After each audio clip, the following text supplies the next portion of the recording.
Southeast Asian racism and Balkan racism are almost identical by Fat Little Asian Man. Here we go. We reacted to the Asian version, just like the what was it called? Southeast Asian racism is built different, something like that. We'll jump in. Hi, I'm just a fat little Asian man, and this is a video that I made. Pretty Yeah, Asian racism was it? Asian racism is built different than your average racism. I didn't react to this one. much just trying to make sense of Asian racism. Honestly, I thought it'd be fun to talk about and just kinda uploaded it without much thought. To my surprise, a lot of people watched it, and the comments sparked some interesting conversations and experiences about racism. But there was one topic that consistently popped up in the comments: Balkan racism. Balkan racism. Here we go. And yeah, I wasn't familiar with it at all.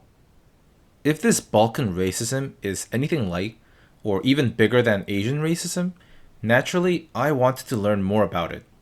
The more Wait, what? That's crazy. Wait a minute. Crazy. How do you know so much about foreign history? I am racist.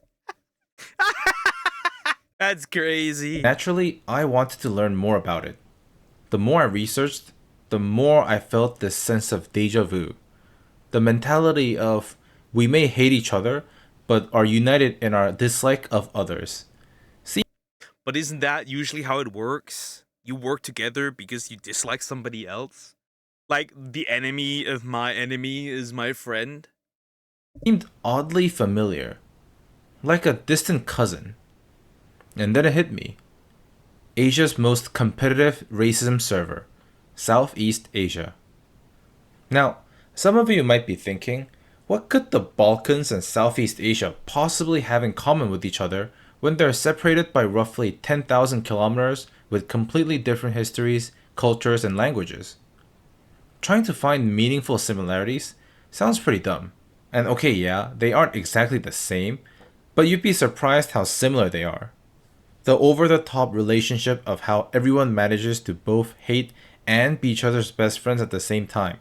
The loudest, longest nationalistic fights about everybody trying to prove. But isn't that pretty normal? Like, if you have a a friend group of different kind of people, you all get along, right? But you're all racist to each other. There has never been anybody more racist than a group of homies. It's just normal. It's just normal. Prove how their ancestors civilized everybody else's Neanderthal predecessors. Each region even has countries with similar positions too. Bulgarians and Macedonians fighting is like Malaysians and Indonesians. Nobody cares except for the two parties involved. Slovenia and Singapore just count money while everybody is fighting, while Montenegro and Brunei never get mentioned. The most interesting thing for me is that even with all this fighting inside, they are best friends out of their own regions. Like peak friend groups in Germany consist of at least 3 different Balkaners, and I've Friend groups all around in Germany are like that. There's like a German guy, a Turkish guy, a Serbian guy, a Russian guy, and I don't know. It's just like everything combined. Everyone is racist to each other, but we're still homies. That is how we work here. seen Thais and Cambodians be best friends in South Korea. So, how did this unique form of racism develop in such different backgrounds of the world? Well, it's because they share a similar history, one filled with diverse ethnic and religious relationships, thousands of wars and historical conflicts that make the Geneva Convention look like my thesis diaper. While the intense racism in both the Balkans and Southeast Asia might be a little heavy for some, don't worry. As someone recently enlightened by both the rich intellectualism of Southeast Asia and the Balkans, let's embark on a journey to understand racism in these regions together. Balkan humor guide. Femboy, gay, cockroach, Nazi, war crimes, goat fucker, doesn't exist, Muslim thief, Mongol monkey. That's crazy. Southeast Asian humor guide. I don't know how they pronounce that. Rogue something. Racist. Viet Cong. Femboy. Sleep. Malaysia. War crimes, OnlyFans simp. When did that happen? By the way, the origin of simp is actually from black people in America. The more you know, North Thai and literally who. The more you know, the more you know. The word simp comes actually from black people, and it's usually just a guy who it's a black dude throwing money at black women while essentially getting nothing out of it.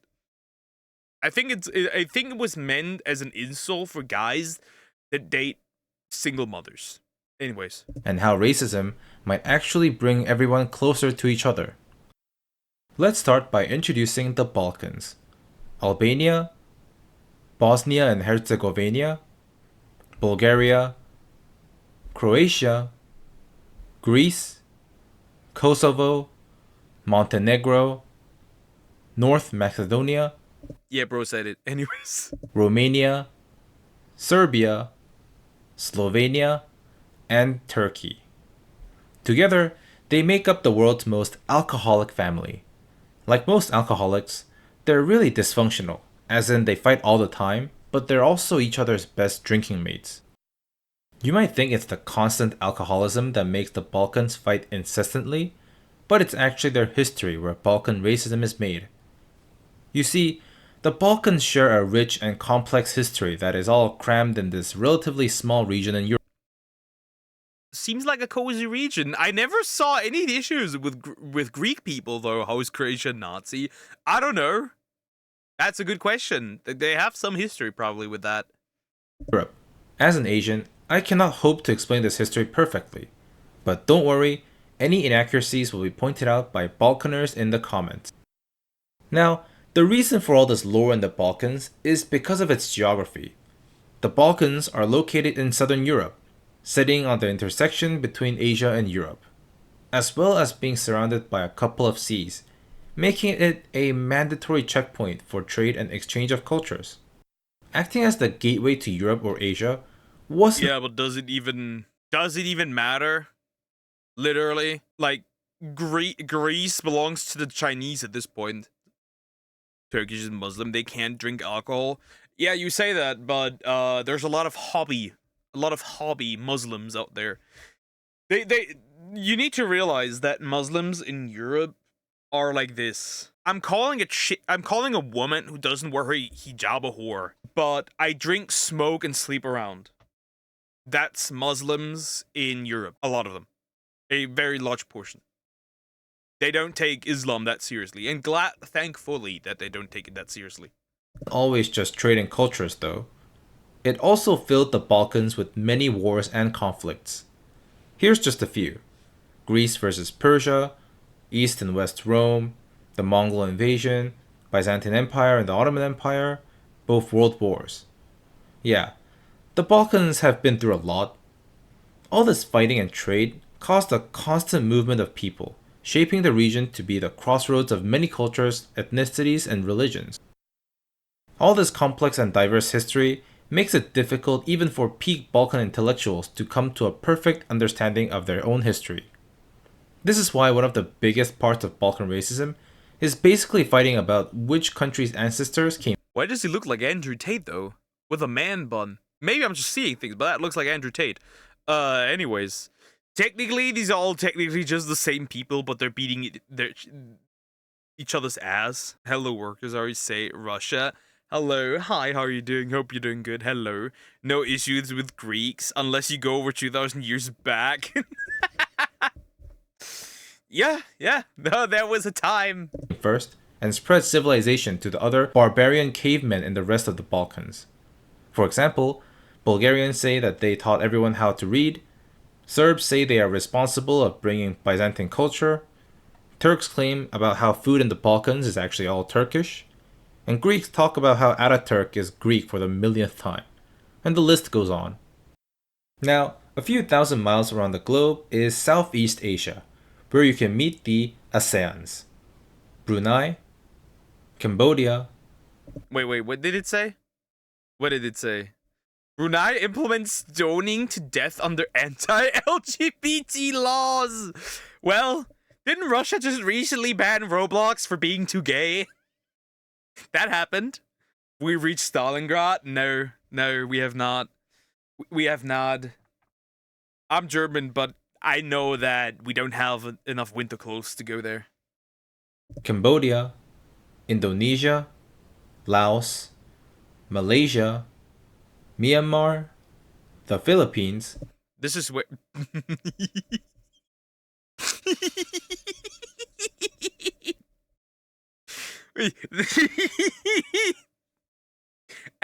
Is that okay? Okay. So if the men there are not into their own women, does that explain why there's so many women from the Philippines changing their location to like Germany and European countries? Still, the dating profile that broke me was from a Japanese woman, essentially saying, "I want mixed babies.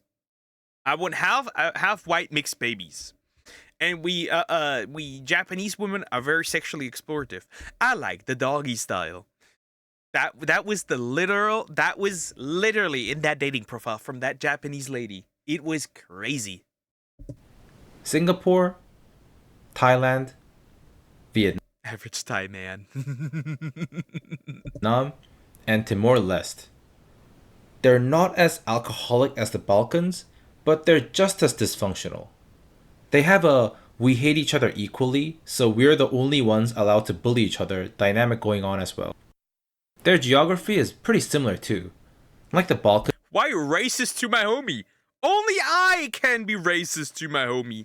We have Philippines too as the caretaker majority. I can literally right now download Hinge, and the only profiles that I will see here, if I put in like 150 kilometers radius, I can promise you 80% of all the accounts that I will see are actually from the Philippines. There might be, and there are some Indonesian women sprinkled in between, but that is how it currently looks. It is crazy. Southeast Asia is also the intersection that connects huge civilizations together. On land, they're bordered by China and India, while through sea, they act as the maritime gateway between Europe and Asia. Naturally, the region became the center of global trade routes for centuries, also acting as the migration hub in Asia. Many trade-rich countries like the Khmer Empire and the Srivijayan Empire emerged from the mix of cultures, religions, and people from around the world. Of course, getting rich off trade meant that everybody else wanted to control over the region to get rich off themselves. Not only did ancient kingdoms constantly fight each other, China and Indian dynasties, Islamic sultanates, and Europeans constantly took turns dividing, conquering, and redrawing borders.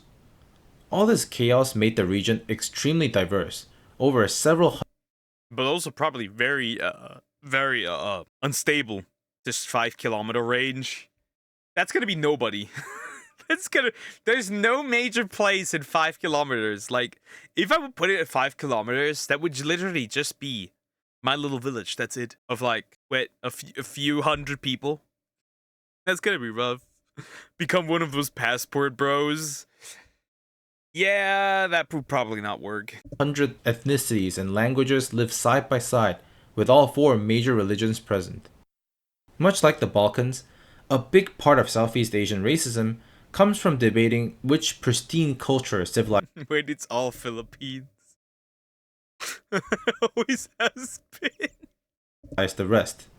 Vietnam and Cambodia fight about who saved whose country. Vietnam removing the Khmer Rouge in 1979. Vietnam aiding the Khmer Rouge during the Cambodian Civil War. All the time. Filipinos will claim they're the world's most powerful race while constantly watching some white girls OnlyFans. Yeah, bro.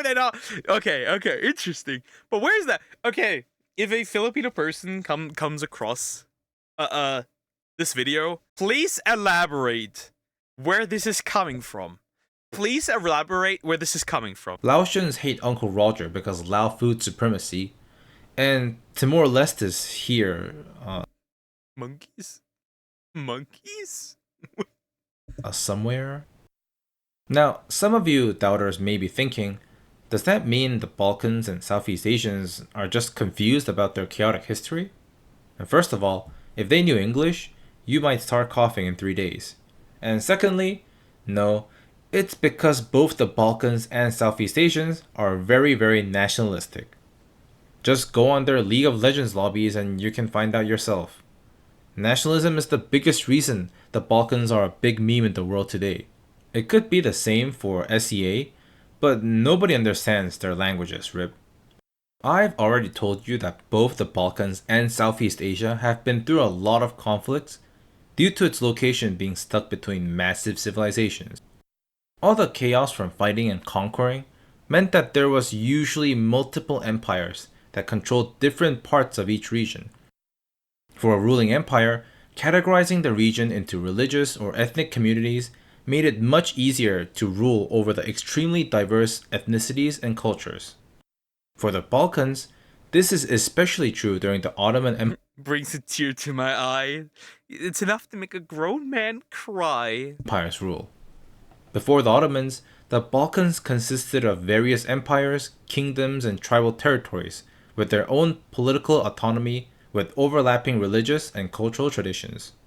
Simply, this means that divides in the Balkans were mostly which side of the river you drank and which version of Christianity your ruler told you to believe. When the Ottomans took over the Balkan region, they erased all the pre-existing borders and Interesting. So where is this gonna go? Where there's so many? There's plenty. Very interesting. instead divided them up into arbitrary lines. And we all know what happens when you do that. The Ottomans used religion as a system to rule over others. Yeah, they still want to do that, by the way. Anyways. Creating a hierarchy with Muslims at the top with Christians on the bottom. If you're a Muslim, you got to enjoy benefits in land, courts, and status, while if you're a Christian, you needed to pay more taxes and sacrifice your eldest son to become a Yen. Yep. That is, by the way, that's just Sharia law, by the way. That is just Sharia law. Oh, UK, you are cooked. Cherry killing machine. Every region was then split into religious communities called millets. Each were allowed a little autonomy, but were basically segregated for nearly 500 years. It's not that much different in Southeast Asia too. Remember when I said that the region is home to hundreds of ethnicities and languages? Naturally, that made Southeast Asia a sprawling landscape of kingdoms and sultanates, all fighting each other for influence over trade routes and whose religion is the best. This was all normal. As kingdoms fell and emerged, it became its own kind of ecosystem and international dynamics. Of course, And the perfect breeding ground for being racist to each other. everything changed when the colonizers attacked, and they did what they do best, blending centuries-old kingdoms and dozens of other ethnicities into arbitrary borders. What ended up happening was, you've had countries where former enemies You have freed us. I wouldn't say freed, more like under new management. and rivals were suddenly living in the same neighborhoods. For example, Khmers, Laos, and Vietnamese, who were each other's rivals for centuries, suddenly had to work side by side in French Indochina. On top of this, many colonizers brought millions of Chinese and Indian laborers into Southeast Asia, creating sudden new socio-ethnic classes on the already chaotic colonies. Another colonizer classic was to favor certain ethnic minorities into colonial elites to fuel resentment and prevent unified Just as planned, the French. The French are Frenching, as usual. resistance. Oh, the mighty French have fallen. From conquerors and literal empire to I give up. I surrender.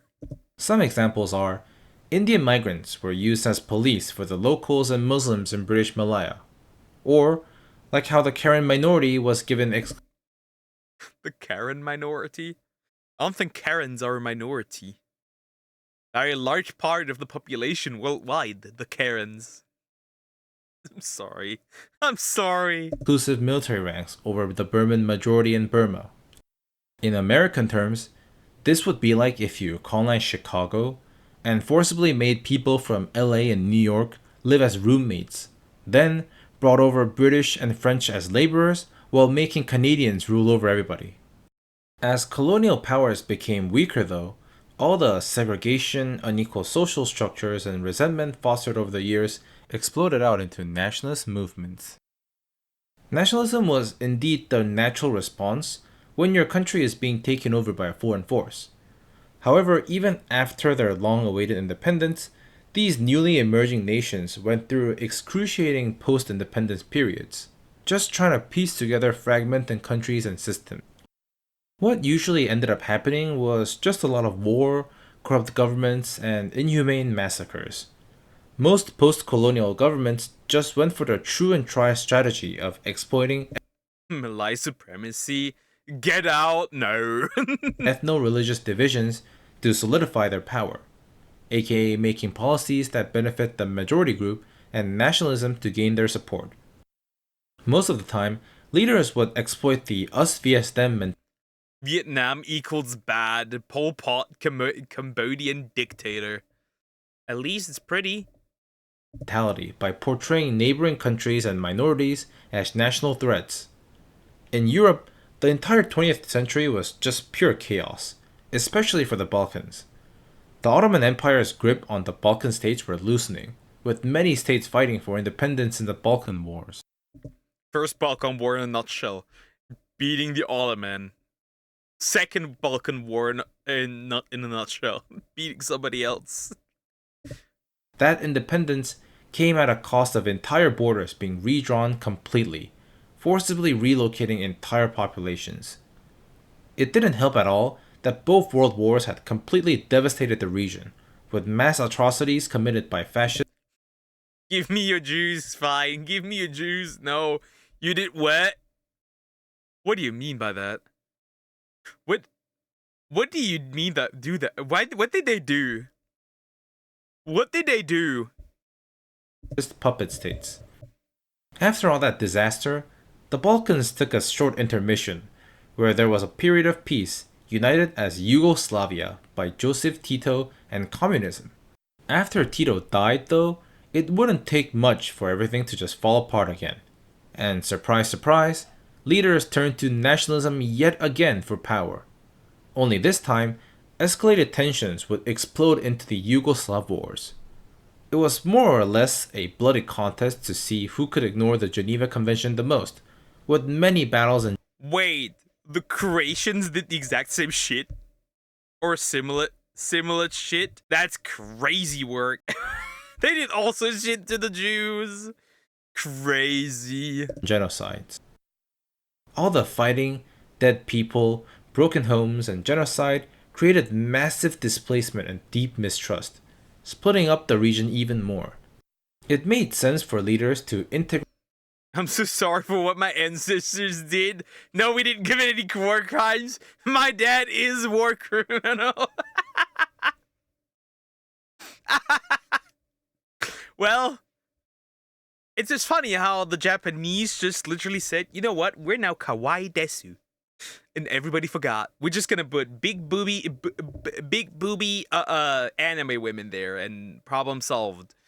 Well, I grew up growing up with being blamed for what the Nazis did. It is what it is. nationalism into education, diplomatic, and economic policies, as they were just so wide. Petition to bomb Serbia again. There's no way this is a real petition, by the way. 18 million have signed. Let's get 19.5 million. What? That's crazy. Widespread in the region. Such policies made it more difficult for reconciliation, and nationalism and racism was more encouraged at the time. Average Serb in 1990s. I have two sides. It didn't happen. They deserved it. The 20th century was also a disaster in SCA, with colonizers changing from European to Japanese back to European in a few years. The post-war was extremely chaotic, as newly independent states struggled to rebuild from the ashes of World War II and decades of colonial rule. It's the same old story. Different groups competed to fill the power vacuum. Most used radical ideas of nationalism, attempting to stabilize and unite a fragmented country. Malaysia, Indonesia, Myanmar, Philippines, Cambodia, all of them. With all this instability going around in Southeast Asia, the region became To simplify the entire thing, right? Southeast Asia and the Balkans have essentially one thing in common. They act like a dysfunctional family. a kind of breeding grounds for Cold War conflicts, where ethnic divisions kind of merged with ideological ones. Addition of major powers as patrons led to local disputes being further amplified. You'd be radicalized too if most of your neighborhood was bombed into the ground, genocides in your next door neighbor, and border skirmishes still going on to this day. Indonesian Communist leader Sukarno launched a war in the region because he was convinced that Malaysia was created to kill Indonesia. After his regime failed, Indonesia then spent their time massacring their own ethnic minorities instead. Myanmar went into its own disaster, where Buddhist nationalists led the ethnic cleansing on the Muslim Rohingyas. Damn. Another one. It's not a real petition, I looked. I'm gonna get arrested for that. Well, it was nice knowing you. You're cooked. Yeah. Okay. I wish it was, though. That'd be funny. Even to this day. All the complex ethnic tensions built throughout a history of exchange and conflict were heightened through over a century of colonialism. Then, they were radicalized through the post-war independence period, shaping the good old racism in these regions we know today. The crazy, over-the-top, degenerate nationalist comments, fighting over who suffered more, who is the superior civilization. Many people do not realize how big Ottoman Empire was in the 16th century. It's kind of interesting, yeah. Balkan countries discussing anything, beating each other up. Balkan countries discussing the Ottomans. Pointing which countries are NATO or Chinese. Wake up, NATO! We have Serbia to bomb! Cyberpunk 1999! These great memes. Sellout, loving atrocities and denying war crimes. Romania did war crime? Yes, they did in World War II. Nice! All of this was shaped throughout its history. Here's the thing though, while racism is still a very real issue, it's become part of an unexpected story of regional unity. In both the Balkans and Southeast Asia, generations have been shaped by histories of conflict, trauma, and rivalry. Yet, they've been turning their ironic nationalism and racism into memes. We hold hands while calling each other slurs. Absolute cinema. Cursed Balkan YouTube comments. This Twitter account like this one, but with Indians. Is there a Twitter account like this one, but with Indians versus Pakistanis? There probably is. We Albanians are the most racist people of the world, you idiot. We are the only white people with balls. What Indonesian flag stands for? No corruption, good government, fast internet, no racists. Wait, but there's no. The colors don't match. I wish Germany could be this open. Over time, as efforts for cooperation through regional frameworks like ASEAN, EU integration, and others push each region for stability, instead of celebrating our differences, celebrating our racism. Other Balkan countries trying to join the EU, please. It's been a decade, just let us join. Sorry, but you haven't completed the 165 requirements. Yeah, that makes sense. Romania and Bulgaria. Bro, do you have any idea how they let you in? No, lol, me neither.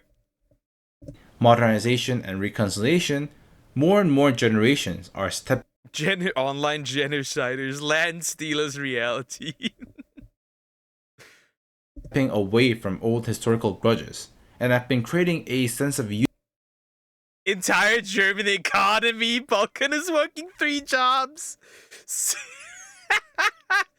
well, actually, it's literally just 13 million people that keep Germany running, while everyone else is either retired or too young to work, or is not working at all. Indonesia versus Malaysia debate in 2010s.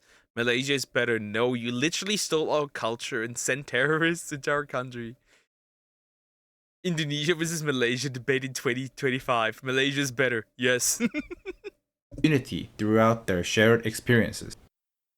The more memes and social media poke Fuck racism, man.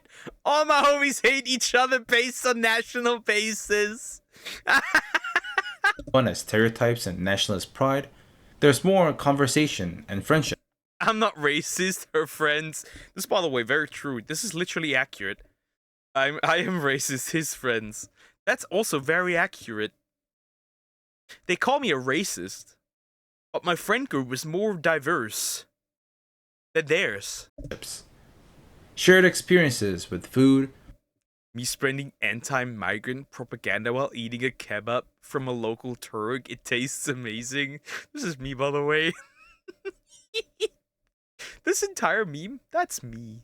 That's me. That is me. Anyways, Asian motherfuckers, state history lessons. corrupt governments, terrible infrastructure, and alcoholism. My country's run by clowns. Same. Every election got the corrupt candidate. Oh shit, I think I accidentally moved to Greece. Give something people to bond over, both online and in real life. All this is helping people move forward, showing that even the most historical enemies can be friends. In the end, maybe all this racism isn't just a tragic legacy. Racism, my beloved. Nothing brings people together like racism. This is crazy. That's crazy. But your friend circle's more diverse than your whole village, probably. But a sign that these regions are finding ways to make peace with the past. Sometimes by laughing at it together. And also, apparently Serbia wants to join ASEAN, so you guys might actually be a family very soon. Thanks for watching another video made by my smooth brain. If you're interested in videos like this about Southeast Asia, please subscribe because more is definitely on the way. More racism, I hope. This was a peak video. This was a peak video. What do we learn? What do we learn for this? Southeast Asia and the Balkans are literally just a dysfunctional family. They're united in racism. Absolute cinema. Anyways, like, comment, and subscribe.